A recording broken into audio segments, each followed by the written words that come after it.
Et je vais commencer par vous définir quelques termes avant de rentrer dans le cœur du sujet spirit. Donc, qu'est-ce qu'un animal? L'animal est un être vivant, organisé, élémentaire ou complexe, doué de sensibilité et de mobilité. Ah, il y a une diapo qui est inversée, excusez-moi, le titre est passé après. Donc, les animaux selon le spiritisme, et en sous-titre, j'ai mis l'âme des animaux et des hommes, une différence de degré d'évolution. Et on va voir au fur et à mesure de la présentation qu'effectivement, il y a une différence de degré d'évolution et il y a beaucoup de points communs. Donc, je voulais aussi définir les animaux sauvages, puisqu'il y a différentes espèces animales, et ce travail va cibler surtout les animaux domestiques, mais je voulais qu'on fasse bien la différence. Donc, les animaux sauvages, ce sont ceux qui vivent dans leur habitat naturel, où ils exercent leurs instincts naturels. Donc, ça ne signifie pas que ce sont des animaux agressifs ou forcément dangereux. Le terme sauvage est à prendre avec prudence. Donc, voilà. Et puis, les primates. Les primates, vous les connaissez tous. Ils appartiennent à la classe des mammifères et je voudrais insister sur leurs caractéristiques. Les yeux en façade, ce sont les seuls animaux qui ont les yeux en façade.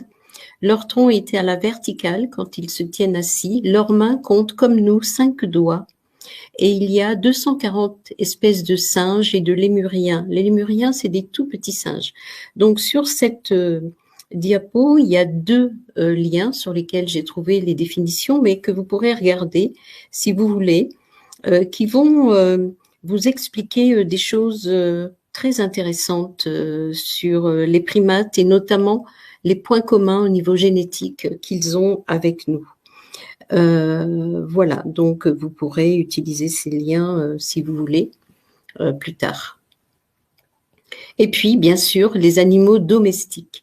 Donc, ce sont des animaux devenus adaptés par l'élevage en captivité à une vie étroitement liée à l'homme. Sont compris les animaux domestiqués pour vivre à la ferme, comme les chevaux, le bétail, les moutons, mais aussi les animaux de compagnie, comme les chiens, les chats et les chevaux. Donc, la plupart d'entre nous ont des animaux domestiques et savent l'amour que ces animaux domestiques peuvent nous porter. J'ai choisi de commencer par les points communs entre l'animal et l'être humain du point de vue anatomo-physiologique. Anatomo par rapport au corps et physiologique par rapport au fonctionnement des organes et de toute la chimie de la vie. Donc, ils ont les mêmes organes, même s'ils sont, je parle des 3 catégories que je vous ai présentées, donc les mêmes organes, plus gros, moins gros, mais c'est exactement la même constitution atomique et la même composition chimique. Ils ont le même mode de nutrition que l'homme, de respiration, de sécrétion et de reproduction. Et ils ont une sensibilité avec 5 sens organiques comme les nôtres. Vue, ouïe, toucher, odorat, goût.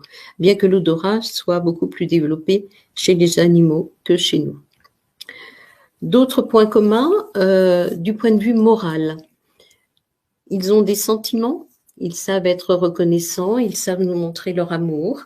Ils ont des émotions, ils peuvent se mettre en colère, ils peuvent être tristes, ils peuvent montrer des émotions ou des comportements de haine, mais de joie aussi. Ils ont un sens moral qui est en germe, qui n'est pas complètement développé comme chez l'homme, mais ils peuvent réagir au bien ou au mal qu'on leur fait subir. Donc, ils sont capables de savoir si on leur fait du bien ou du mal. Mais c'est pas pour ça qu'ils discernent complètement entre le bien et le mal. Mais ils savent reconnaître les comportements bons ou mauvais. Les points communs entre l'animal et l'être humain encore, du point de vue spirituel. Ils sont soumis, comme nous, à la naissance et à la mort, et à la décomposition, bien sûr. Ils ont un principe spirituel individualisé qui n'est pas aussi développé que celui de l'être humain, mais le principe spirituel est là. Ils ont une enveloppe fluidique ou périsprit intermédiaire entre l'âme et le corps physique, adaptée aux espèces. Donc les animaux ont bien une âme plus ou moins développée en fonction de la catégorie dans laquelle ils se trouvent. Donc les chiens, les éléphants, les chats aussi sont parmi les espèces les plus développées. Donc là, je vous ai mis un chien avec des chakras, juste pour vous montrer que comme les animaux ont la même constitution que nous et ils ont un corps fluidique, donc il y a de l'énergie qui circule dans leur corps de la même manière que chez l'homme, au travers des chakras. Donc ils ont des chakras identiques en termes de position, pas forcément en termes de développement, et ils en ont un qui est qu'on les hommes n'ont pas, c'est le chakra brachial qui se trouve au niveau de leurs pattes du haut. Donc, si vous êtes intéressé par les chakras des animaux, j'ai mis un lien aussi sur lequel j'ai trouvé cette image et vous pourrez voir, il y a des chakras des chevaux, il y a plein de choses qui montrent que nous avons beaucoup de points communs.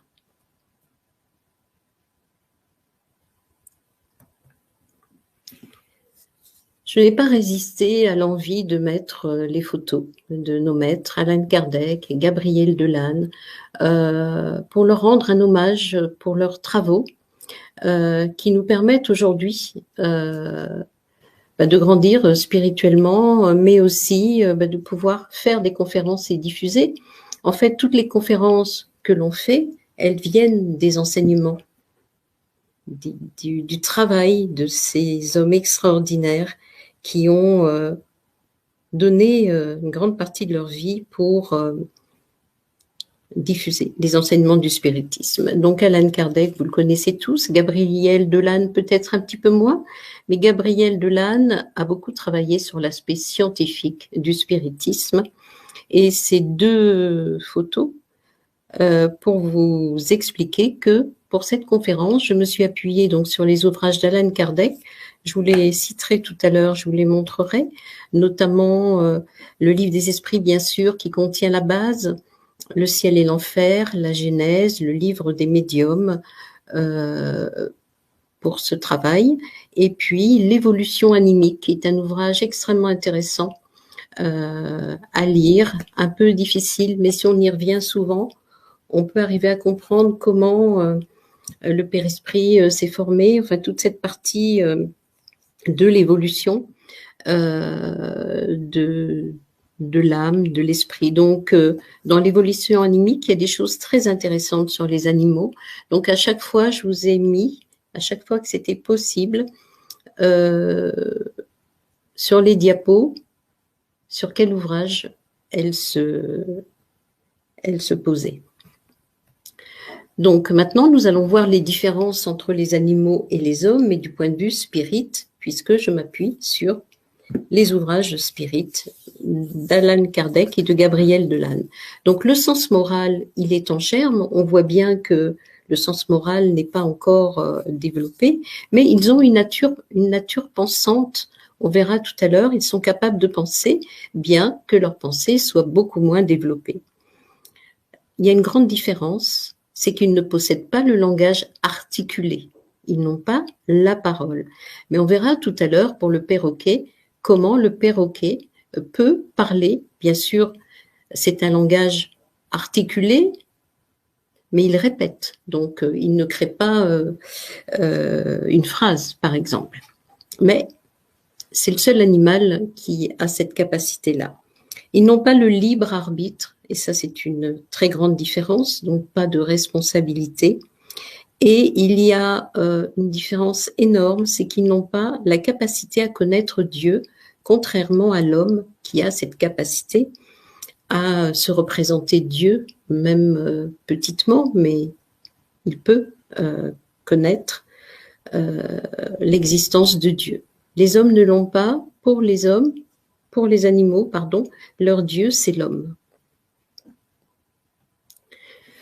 Le père-esprit des animaux, donc c'est dans l'évolution animique chapitre 3, où Gabriel Delanne nous explique que les animaux ont un père-esprit, puisqu'ils ont une âme. Leur père-esprit, c'est l'enveloppe qui contient l'esprit qu'ils ont, même si ce n'est pas un esprit suffisamment développé, comme celui de l'homme, il y a une forme d'esprit. Donc, le père-esprit est différent dans sa forme et sa composition par rapport à celui de l'être humain, et c'est normal, puisqu'on a vu qu'il y avait des différences. Il reproduit fluidiquement la forme corporelle de l'animal, comme le père-esprit reproduit la forme corporelle de l'homme, le père-esprit humain, et il est, comme pour chez l'être humain, l'intermédiaire entre l'âme animale et son corps physique, pour percevoir les sensations. Et il est bien sûr moins complexe que le père-esprit de l'être humain. Donc, je pense que je vais un petit peu vite. Je vais ralentir un petit peu. Je ne vous vois pas, mais vous me voyez. Mais vous ne pouvez pas me dire ralentissez. Donc, n'hésitez pas, si je vais trop vite, à passer un petit mot à Romain sur le chat. Donc, des points communs, des différences. Et on va s'attarder un petit peu maintenant sur le progrès des animaux. Donc, la loi du progrès, nous sommes, êtres humains, soumis à la loi du progrès. Progrès intellectuel, progrès moral, parce que nous avons la notion, enfin, la capacité à discerner le bien du mal et le libre arbitre et la responsabilité. Les animaux, par contre, ne peuvent pas agir comme nous dans le cadre de la loi du progrès, parce qu'en fait, ils progressent grâce à l'action de l'homme seulement. Si on laisse les animaux sauvages dans leur environnement naturel, ils ne vont pas évoluer intellectuellement. Par contre, les animaux qui ont été domestiqués se comportent, pour les chiens, par exemple, comme des enfants de 3 ans, parce qu'ils ont une éducation et une stimulation qui leur est donnée par leur maître. Ils peuvent être dressés également. Donc, dans la question 602, la réponse 602 du livre des esprits, les esprits instructeurs nous disent que les animaux progressent par la force des choses. C'est pourquoi il n'y a point d'expiation pour eux. Et j'aimerais insister un peu sur cet aspect expiation, parce que je me suis longtemps posé la question, même avec cette réponse, et je n'arrivais pas forcément à me dire, mais pourquoi tel animal est malheureux ? Je me souviens d'avoir été dans un centre de personnes sans abri, et c'était des jeunes qui avaient des chiens. Et je me souviens d'un chien qui est venu à mes pieds et qui m'a regardé avec des yeux mais tellement tristes que j'ai été très émue et très touchée. Et là, je me suis dit, mais pourquoi ce chien se trouve là ? Est-ce que c'est une expiation ? En fait, non. Il ne peut pas y avoir d'expiation parce qu'ils n'ont pas leur libre arbitre, donc ils n'ont pas choisi l'épreuve, par exemple, pour ce chien, d'être avec une personne sans abri et de souffrir du froid, de la faim, etc. En fait, on peut se faire cette réflexion, les animaux malheureux n'ont pas choisi leur situation. C'est donc une situation créée par l'homme qui devra répondre de ses actes de cruauté, d'abandon ou de méchanceté. Donc je pense que cette question est très intéressante à développer dans les groupes spirites en prenant des situations vécues ou observées. Voilà, donc si vous avez des questions tout à l'heure, n'hésitez pas à les poser. On va maintenant développer l'intelligence, puisqu'on va rentrer dans les capacités des animaux, les émotions, les sentiments.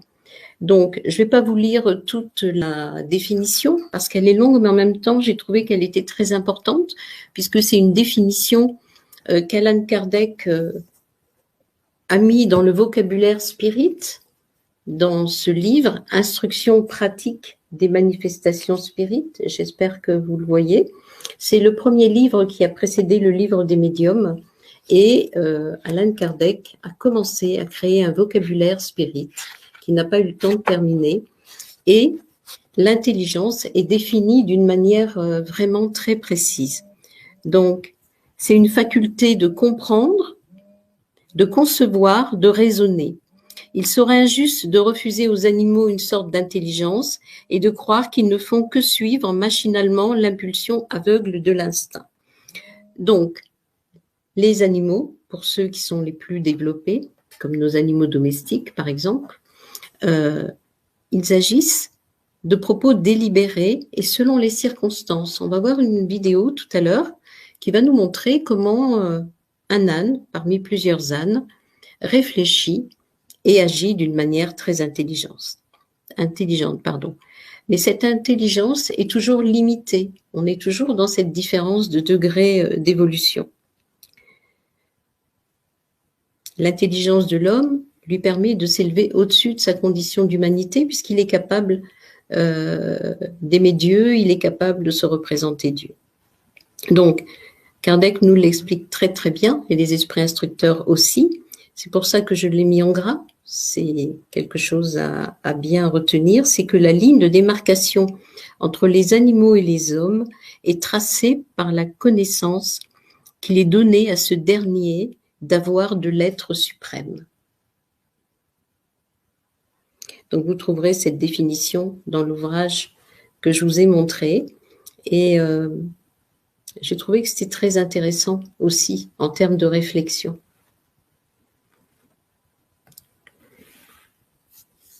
L'intelligence observée, pour être un peu plus dans le concret,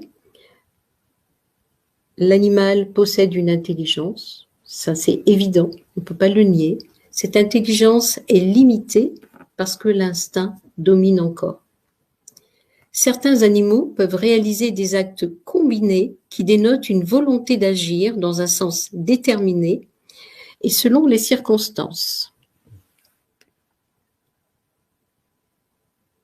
Et ça, vous avez dû l'observer si vous avez des animaux ou si vous avez vu des vidéos à ce sujet.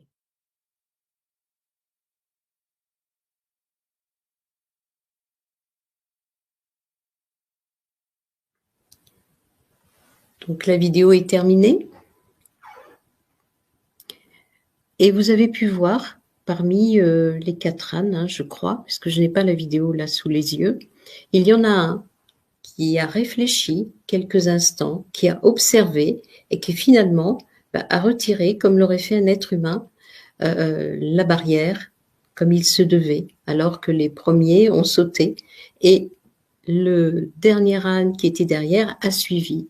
Donc on voit bien qu'il y a une intelligence, qu'il y a une capacité de réflexion, même si elle est limitée, et d'action. Donc, maintenant, on va passer à la communication, les émotions et le sentiment d'amour, et c'est basé sur l'ouvrage de Gabriel Delanne, L'évolution animique, chapitre 2. Et en fait, j'ai pris exactement les points qui sont développés par Gabriel Delanne. J'en ai laissé quelques-uns, mais j'ai choisi ceux qui me paraissaient les plus intéressants. Donc, on va s'attacher à regarder ce qu'il en est du langage chez les animaux, la curiosité, l'amour-propre, l'amour conjugal, l'amour maternel et l'amour du prochain. Et on va être très surpris. Donc, qu'est-ce que le langage ? Le langage, c'est normalement pouvoir articuler, parler, s'exprimer et exprimer sa pensée. Donc les animaux ne peuvent pas encore exprimer leur pensée comme l'être humain, mais cependant, même s'ils ne parlent pas, ils ont un langage. On va prendre l'exemple du langage du chien domestique qui va se faire comprendre, donc il va communiquer même sans la parole. Le chien a des aboiements d'impatience, de colère, de joie. On a tous entendu des chiens hurler de désespoir. Le langage peut être un langage d'expression par signe ou par geste des animaux vivant en société, les chevaux, les éléphants, les fourmis, même les fourmis, les abeilles, les castors, les hirondelles. Donc, les animaux ont des moyens de communiquer ensemble et on le voit bien. On a tous observé des oiseaux qui, à l'approche de l'être humain, prévenaient les autres et les moineaux s'envolaient. Alors, on a vraiment quelque chose de très intéressant, c'est l'imitation de la parole par les perroquets domestiqués. Alors là, on a une vidéo à voir ensemble qui va être un petit peu longue, qui va faire 7 minutes 15, mais elle vaut la peine puisque on va voir pourquoi le perroquet peut parler et on va voir ce perroquet dans son environnement humain et comment il parle. Alors, il répète, mais le maître dit que quand il fait tomber quelque chose, eh bien, il exprime un juron. Donc, ça veut bien dire qu'il associe la parole, même tout petitement, au geste.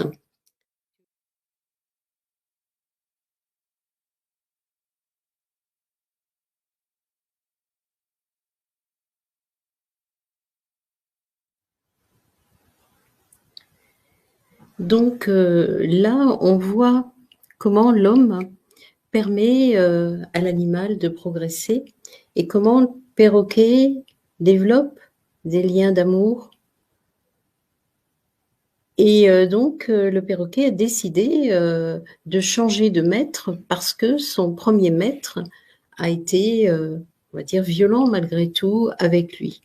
Donc on voit bien qu'il y a une intelligence, une pensée, une capacité à réagir quand l'être humain fait du mal à l'animal.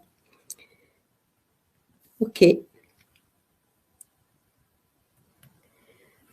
Alors, Gabriel Delanne a étudié aussi un autre aspect qui est la curiosité. Et la curiosité, on la trouve surtout chez les singes. Elle est très, très développée avec les singes, mais elle est développée aussi. On dit souvent que les poissons sont bêtes, etc., mais c'est faux. Ils sont très curieux, les lézards aussi. En fait, elle est un peu excessive, cette curiosité, chez les singes, qui exagère un peu, mais c'est irrésistible, en fait, de les voir désirer comprendre, pénétrer le sens d'une chose. Et on appelle ça la faculté d'examen attentif. Et c'est une faculté d'une intelligence qu'il a. Et seuls les singes la possèdent, ce qui montre qu'ils ont une pensée un peu plus élaborée que les chats, par exemple, ou les chiens. Donc ici, c'est un miroir et le singe est capable de reconnaître une tache sur le miroir et de se reconnaître, contrairement à beaucoup d'autres animaux. Donc la curiosité, vous avez pu l'observer aussi chez vos animaux de compagnie. L'amour-propre. Là, c'est intéressant parce qu'on rentre dans, on va dire, les sentiments un peu l'ego, cet ego, cet orgueil que nous avons, nous, qui est très développé chez l'être humain, eh bien, il est là, en petits germes, chez les animaux. Alors, on note la satisfaction du chien quand son maître l'approuve. Il est content, il est heureux.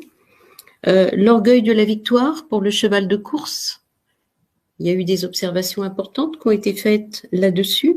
Le désespoir, l'expression de la colère et même de la vengeance en cas de défaite. Il y a eu des exemples de chevaux qui ont été mordre le cheval au jarret qui avait gagné parce que le perdant était très triste. Il y a une très grande sensibilité à l'éloge pour le cheval, l'éléphant et le chien, qui sont le type d'animaux les plus évolués. Et il y a aussi un sentiment de honte des chiens lorsqu'ils ont commis une bêtise, par exemple, qui s'en vont tête basse parce qu'ils se rendent compte que le maître les a grondés parce que ils ont fait une bêtise. Donc, il y a des sentiments, il y a des émotions chez les animaux. L'amour conjugal. Alors ça, c'est très intéressant. Et Gabriel Delanne explique que les oiseaux sont des animaux qui développent la fidélité. Et c'est vrai, la chercheuse l'a dit tout à l'heure, ils vivent très longtemps ensemble et ils sont tellement unis dans cet amour conjugal qu'ils arrivent à avoir un même un même cri. Donc, ils sont l'exemple de la chasteté conjugale, de la fidélité, du partage des soins, de l'éducation et de la protection des oisillons. Donc, on voit que les oiseaux ont des capacités particulières, donc la fidélité, l'amour conjugal. L'amour maternel, donc dans le livre des esprits, on trouve à la question 773 des informations dans le point lien de famille. Donc les tigres, les loups, les éléphants vivent en famille parmi d'autres animaux et ont de la tendresse pour leurs petits. Donc ils donnent des preuves d'amour maternel. L'amour maternel donc perdure chez certaines espèces, alors que chez les animaux domestiques, et la question 773, la réponse nous dit que voilà, l'amour maternel s'arrête pour les animaux domestiques dès l'instant où les petits n'ont plus besoin des soins. Donc chez les chiens, effectivement, chez les chats, les animaux domestiques, bon, on leur enlève leur enfant, leur petit. Alors, est-ce que c'est parce que ce sont des animaux domestiques et qu'on décide de leur enlever les petits? Est-ce que si on leur laissait, les chiens et les chats s'en occuperaient ou pas? Je ne sais pas. Mais en tout cas, chez les animaux sauvages, il y a vraiment une culture, une famille, des liens qui durent sur le temps. Et il y a toute une communication, en tout cas, entre eux. L'amour du prochain. Alors ça, c'est quelque chose d'extraordinaire. C'est que les animaux se portent secours dans les cas de danger. Ils n'hésitent pas à venir sauver leurs congénères. Et parfois, ce ne sont pas des animaux de la même famille. Il y a les exemples des corbeaux jeunes qui nourrissent des corbeaux aveugles. Il y a l'exemple de perroquet qui prend soin d'un oiseau d'une autre espèce, chétif et estropié, lui nettoyant le plumage et le protégeant des prédateurs. L'exemple aussi de chevaux jeunes qui broient l'avoine et la mettent à disposition d'un vieux cheval qui n'avait plus de dents. Donc on voit bien qu'il y a quelque chose de l'ordre de la compassion, de l'ordre de l'amour du prochain. Et peut-être que vous voyez les vidéos qui passent sur Facebook qui sont adorables, où on voit que l'être humain rapproche les animaux. On peut avoir des gens qui ont un chien, un chat, qui ont des petits canards ou des petits poussins, et tout ce petit monde-là vit ensemble et développe des liens d'amitié, en tout cas d'amour.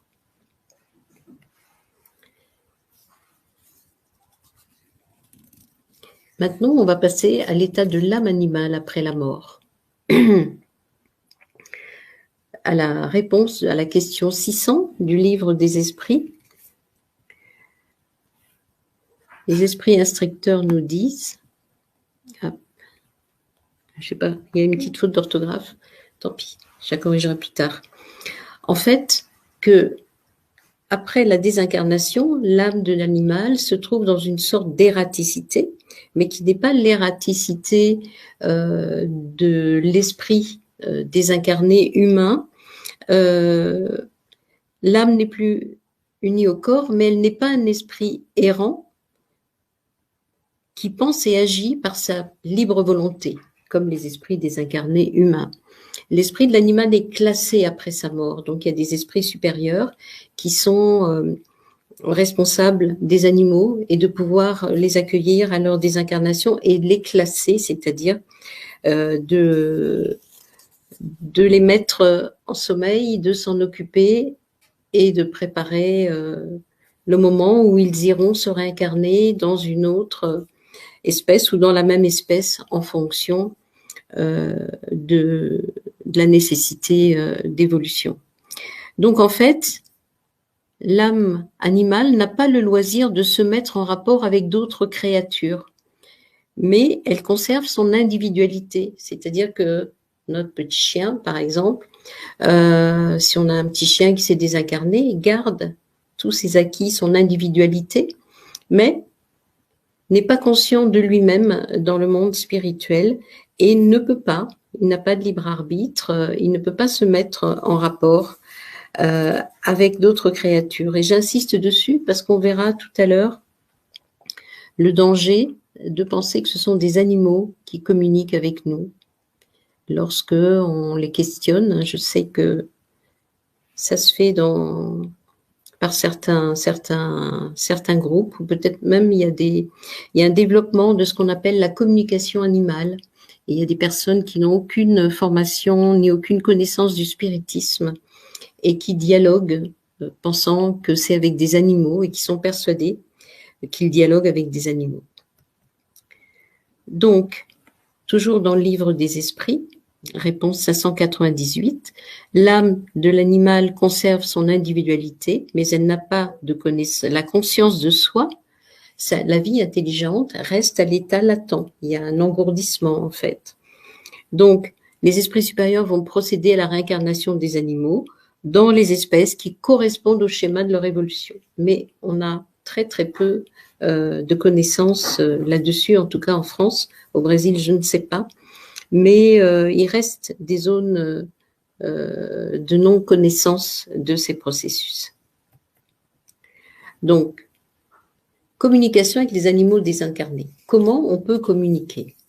Alors, il y a les apparitions des animaux qui apparaissent, notamment dans les réunions de matérialisation qu'il y a eu. Il y a des animaux qui sont apparus. L'esprit de l'animal peut apparaître à son maître de manière fugace. Ernest Bozzano a beaucoup travaillé sur les animaux, cite plusieurs cas de matérialisation d'animaux, mais ces apparitions sont toujours provoquées et dirigées par les esprits supérieurs. L'animal par lui-même ne peut pas décider d'apparaître à son maître. Dans les rêves, c'est une manière naturelle de pouvoir revoir les animaux qu'on a aimés et qui nous ont quittés. Ceci est toujours provoqué par les esprits supérieurs qui s'occupent des animaux désincarnés dans le monde spirituel. Donc, attention au danger de la communication avec les animaux. Ce sont toujours des esprits inférieurs qui se communiquent. Et dans la réponse à la question 600 du livre des esprits qu'on a vu tout à l'heure, il est bien dit que l'âme de l'animal n'a pas le loisir de se communiquer. Elle ne peut pas le faire. On arrive à la conclusion. J'ai noté les questions aussi du livre des esprits qui correspondent. Les animaux vont progresser, on l'a vu, dans leur incarnation grâce aux hommes. Ils vont progresser intellectuellement. Moralement, ils vont progresser par le passage par des mondes supérieurs sur lesquels ils acquièrent et développent des capacités spécifiques, notamment dans la revue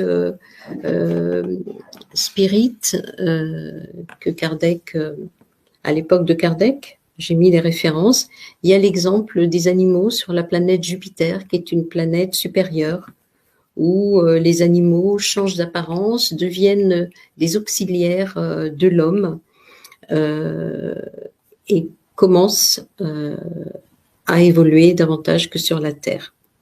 Donc, pareil, nous n'en connaissons pas les étapes de développement jusqu'à l'humanisation, parce que bien sûr, l'animal s'humanise, c'est l'ascension, l'évolution, et l'homme se divinise, puisque nous, les êtres humains, Dieu nous a donné ce merveilleux cadeau de pouvoir un jour nous rapprocher de lui en devenant des purs esprits. L'amour inconditionnel que nous donnent les animaux ouvre plus grand notre cœur à l'amour. Les animaux sont tellement, nous aiment tellement et nous répondent toujours par l'amour quand on leur donne de l'amour, et ça ouvre vraiment le cœur. Je l'ai vécu avec une petite chienne que j'avais adoptée, et j'ai compris qu'en fait, l'amour est infini. Notre cœur peut s'ouvrir à l'infini, et que aimer un animal, ça nous aide à encore mieux aimer. Et c'est vrai qu'avec un animal qui nous aime, on n'a pas de souci pour aimer. Mais quand on aime des gens qui nous font souffrir ou voilà, qui nous aiment pas, c'est difficile d'ouvrir son cœur. Alors que l'animal, il a vraiment cet amour inconditionnel qui fait que il ne nous trahit jamais en fait. Donc le phénomène de cohabitation d'animaux dont je vous parlais tout à l'heure, qui développe l'amitié entre les animaux, s'observe de plus en plus de nos jours. C'est facilité par les maîtres, donc il faut progresser encore les animaux domestiques. Et je vous encourage, si vous ne l'avez pas fait, à aller voir de temps en temps ces vidéos qui sont pleines de tendresse et qui nous montrent des choses improbables qu'on n'aurait jamais imaginé, de mettre tous ces animaux ensemble et de voir à quel point ils sont capables de s'entraider et de montrer de l'amour. Donc, j'ai terminé en ce qui concerne la présentation. Je ne sais pas combien de temps il reste, Romain. On va dire qu'il ne nous reste pas beaucoup de temps. Si on veut tenir les 3/4 d'heure, on y est. Mais Okay. tu peux prendre un petit peu de temps pour conclure. C'est bon, je vais tenir le temps. Donc, dans la bibliographie, j'ai mis les ouvrages de référence.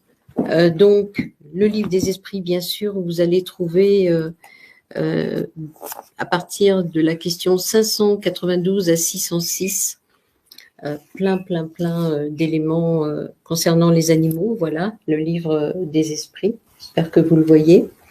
La Genèse est extrêmement intéressante. On ne la lit pas souvent parce qu'elle est un peu compliquée, mais ça vaut le coup.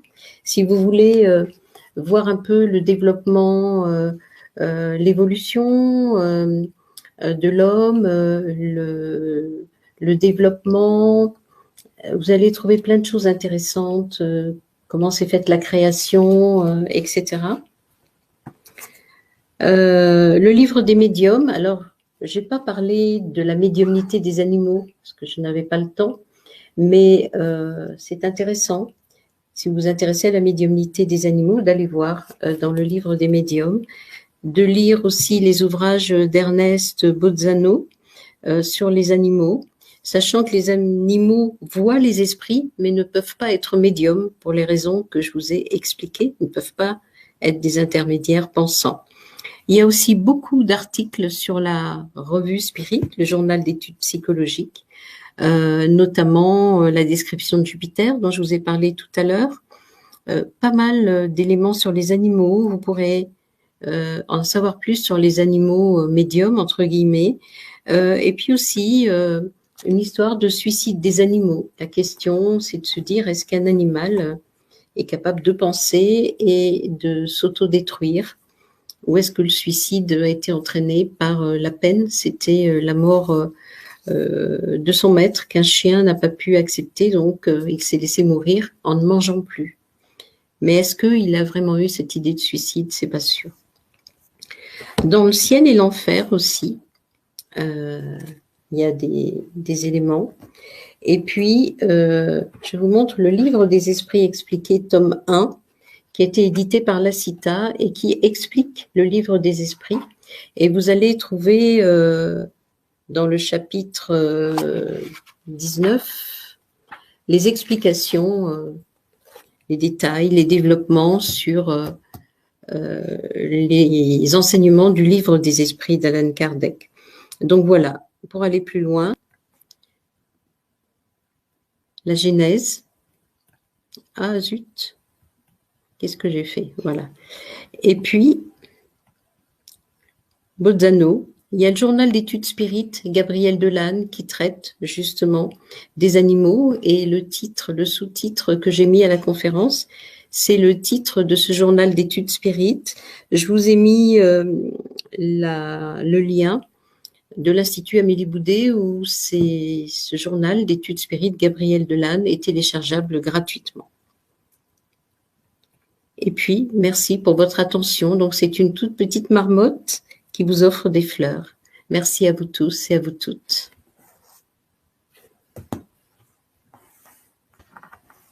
Merci Fatima. Merci pour cette conférence qui était riche en enseignements sur les animaux, sur leurs facultés, leur parcours spirituel évolutif, Pour ma part, j'ai trouvé bien intéressant de comprendre que nous avons une responsabilité importante dans leur évolution. Et on a pas mal de questions ici sur ce sujet. Donc, je vais te les poser. Il y en a une première de la part d'Étienne Martin qui nous dit « Si je comprends bien la doctrine, mon chien ne sera jamais un esprit humain à part entière, tout au plus une partie. » Il deviendra un humain puisque les animaux s'humanisent, l'homme se divinise. Donc, ce sont des esprits en voie d'évolution et tout ce que va pouvoir faire l'homme auprès de ces animaux domestiques, tout l'amour que le maître donnera va aider lorsque les animaux, l'âme de l'animal va arriver dans le monde spirituel, ils auront engrangé énormément d'amour et ça facilitera leur évolution. Parce qu'un jour, ils deviendront des hommes, bien sûr, en passant par différents stades. Donc, on a dit les mondes supérieurs, mais ensuite d'autres planètes. Et dans le journal d'études spirites Gabriel Delanne, vous verrez, il y a des communications qui ont été données qui expliquent, pas totalement, mais qui disent que les animaux vont passer à un moment donné à un stade humanoïde et que petit à petit, ils vont s'élever. Quand on prend les singes, par exemple, qui ont les chimpanzés, qui ont pratiquement les mêmes gènes que nous, à très peu de différence près, ils sont capables d'avoir un regard horizontal. Ils ne sont pas encore totalement debout, mais voilà, ils s'approchent de l'humanité. Donc il y a toute une évolution, mais qui est très très longue, mais donnez beaucoup d'amour à votre chien et vous allez l'aider énormément à évoluer. Un jour, il s'humanisera, bien sûr. Il n'est pas que moitié, du tout. Merci Fatima. Il y a une deuxième question, toujours d'Étienne Martin, qui nous demande « Peut-on imaginer, dans 10 000 ans, devenir le guide de son animal de compagnie qui se serait humanisé ?» Pourquoi pas? L'amour peut faire beaucoup. Et d'ici là, vous aurez le temps d'évoluer, de devenir un esprit supérieur. Pourquoi pas? Puisque les liens d'amour ne se perdent jamais, en fait. C'est une très jolie question. Une question également de Muriel Géné. Leila Del Monte pratique la communication animale. Communique-t-elle avec les animaux réellement ou bien avec les guides de ces animaux? Alors, les guides de ces animaux ne peuvent pas perdre leur temps à répondre dans la mesure où ce sont des esprits supérieurs. Donc, non. Ça ne peut pas, cette communication animale dont je parlais tout à l'heure, il faut faire très attention parce que ce sont des esprits inférieurs qui répondent, qui s'engouffrent parce que c'est une occasion pour eux de ressentir les sensations qu'ils avaient sur Terre. Ce sont des esprits qui n'acceptent pas toujours leur désincarnation ou alors ce sont des esprits qui sont ignorants, qui sont perdus.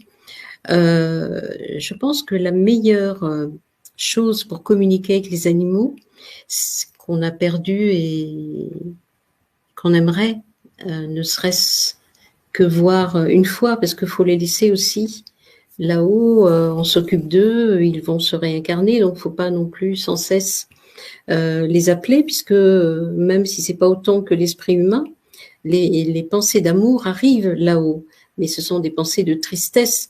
Donc il faut aussi laisser les animaux, entre guillemets, je dirais tranquilles, mais pas méchamment. Voilà. La meilleure chose qui soit, c'est vraiment de prier Dieu et de demander à Dieu de permettre que dans un rêve, là, c'est votre guide spirituel qui fera venir l'animal, ou un esprit évolué, parce que votre prière, votre chagrin est sincère, et votre pensée d'amour va faire que. Mais j'aimais beaucoup de prudence sur cette communication animale. Il y a des risques d'obsession. J'avais une personne que je connaissais qui m'a posé des questions là-dessus et qui était persuadée qu'elle communiquait vraiment avec les animaux. Mais elle avait le masque de l'obsession, elle était en dépression, etc. Donc, il faut faire très attention. Je pense qu'il faut avoir cette humilité de faire confiance à Dieu et de demander ce bonheur de voir son animal. Mais une fois, ça suffit. Il ne faut pas vouloir le voir sans cesse parce que là, on est dans une espèce d'attachement et voilà, on souffre. Et puis l'animal, on lui envoie des pensées de tristesse, même s'il ne les perçoit pas complètement. Ça crée un environnement fluidique autour de lui qui n'est pas bon et qui peut gêner le travail fluidique que font les esprits auprès des animaux. Merci Fatima pour cette réponse développée. Muriel nous donne également un témoignage. Elle nous dit « J'ai 2 chattes qui, je pense, suivent l'invisible. Un chaton saute et suit régulièrement quelque chose dans le salon. Au début, je ne comprenais pas pourquoi elle faisait cela. J'ai longtemps cherché des insectes en vain. Elles voient toutes les 2 ce que je ne vois pas. Parfois, la grande buffe, en regardant dessus ou à côté de moi, elle vient se lever contre moi et ne me lâche plus. J'en conclus qu'elle veut me protéger. Elle le fait rarement, mais ça arrive. » Alors en fait, ce qui se passe, c'est que j'ai dit tout à l'heure que les animaux voyaient les esprits. Ils ne sont pas médiums, ils ne peuvent pas être intermédiaires, mais en tout cas, ils voient. Ils voient les esprits, donc effectivement, c'est très fréquent que des animaux se comportent comme ça parce qu'ils voient des esprits. Donc je ne pense pas que c'est pour vous protéger, je pense qu'ils ont peur et surtout, ils comprennent pas. Donc la meilleure chose à faire, c'est vraiment de les caresser. C'est, si vous êtes croyante, élever une pensée vers Dieu pour que ces esprits s'éloignent. Alors parfois, on peut avoir nos esprits familiers qui peuvent venir pour nous consoler, ils peuvent venir comme ça, mais ils viennent toujours, ils sont pas là tous les jours, mais ils viennent dans des situations particulières. Donc un esprit familier, s'il est là, ça peut faire peur à un animal parce qu'ils peuvent pas se représenter que c'est un esprit. Ils voient une forme et ils ont peur, comme les gens qui ont peur des fantômes. Donc, ne vous inquiétez pas, mais vous pouvez prier pour ça. Mais l'animal n'a pas le pouvoir de vous protéger d'un point de vue spirituel. Il a le pouvoir de vous protéger physiquement si vous êtes attaqué par quelqu'un, mais pas spirituellement. C'est votre guide spirituel qui vous protégera. Merci Fatima. Nous avons des questions sur Facebook, mais également sur les chaînes YouTube. Et nous avons Dominique qui nous demande « Existerait-il une forme de vengeance animale sur un homme ayant fait du mal à l'animal ?» Mais une fois l'animal désincarné? Ah, ça n'est pas précisé. Ou de son vivant.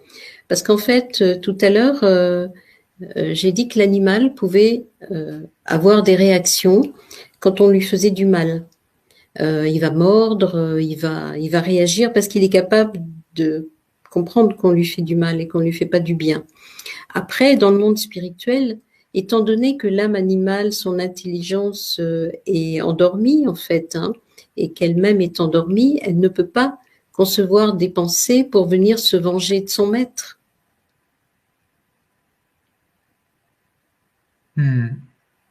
Effectivement. On a Muriel qui précise que Leila Del Monte communique avec des animaux vivants et ça rebondit sur une question d'Étienne qui nous dit « Mais avec les animaux vivants sous forme de télépathie, qu'en est-il de la possibilité d'avoir de la télépathie avec les animaux ?» Là aussi, il faut faire attention parce que les animaux pensent mais n'ont pas cette capacité à comprendre les pensées qu'on leur envoie et en même temps, à quoi ça sert de communiquer par télépathie avec des animaux vivants? Est-ce que ce sont des expériences qui sont faites? On peut communiquer avec l'animal physiquement, on peut lui envoyer des pensées d'amour, mais de là à travailler la télépathie avec l'animal, c'est très compliqué puisque l'être humain et l'animal au niveau du père-esprit n'ont pas la même fréquence vibratoire et l'animal, en tout cas, avec les connaissances qu'on a actuellement, on n'en a peut-être pas encore suffisamment, mais avec toute la base qu'on a dans le livre des esprits, ça n'est pas, enfin, du moins, ça n'est pas possible que l'animal vous réponde télépathiquement. Il peut vous répondre en venant demander un câlin, etc. Mais est-ce que ces expériences sont importantes? La question, c'est à quoi elles servent? Voilà, c'est simplement ces questions-là que je me pose. Il y a des expériences de télépathie qui sont faites en laboratoire par les parapsychologues, mais ça n'apporte pratiquement rien en fait. Bien, merci Fatima, merci pour toutes ces réponses. Pour l'instant, il n'y a plus de questions. Avant de conclure, je vais simplement présenter l'ouvrage dont on a parlé au début de la conférence, Alan Kardec et le spiritisme. Je vous le montre ici. Donc, comme indiqué au début, il est disponible sur la boutique Asso Kardec. Donc, je vous ai communiqué le lien tout à l'heure. Et nous arrivons donc à la fin de cette conférence. Donc, avant de laisser le mot de la fin à Fatima, je rappelle que vous pouvez toujours poser vos questions en commentaire de cette conférence si vous le souhaitez, et Fatima se fera un plaisir d'y répondre. Merci Fatima pour la conférence de ce soir. Merci à la FSF et au MSF, et je t'en prie Fatima. Merci à toi Romain, merci à toutes les personnes qui ont donné du temps pour regarder cette conférence, et vous pouvez poser vos questions, j'y répondrai. Vous pouvez aussi poser les questions en passant par le site de l'Institut. Et je vous encourage vraiment à aller voir le site. Vous y trouverez aussi le JES, le journal d'études spirites, sur les animaux et les hommes, une différence de degré d'évolution. Et ce que je voudrais rajouter, c'est qu'il y a beaucoup de choses encore à apprendre sur les animaux, et que il y aurait certainement encore beaucoup à dire en utilisant les articles de la revue Spirit, en allant plus loin dans la genèse. Il y a beaucoup de travail à faire. On n'a pas grand-chose, en tout cas nous, les spirites, en termes de travaux sur les animaux. Tout à fait. Et merci pour les éclaircissements que tu as pu donner ce soir sur ce sujet qui effectivement est peu abordé et qui a besoin d'être encore développé. Merci à toutes et à tous. Bonne soirée à tout le monde et à très bientôt, j'espère. Au revoir. Au revoir.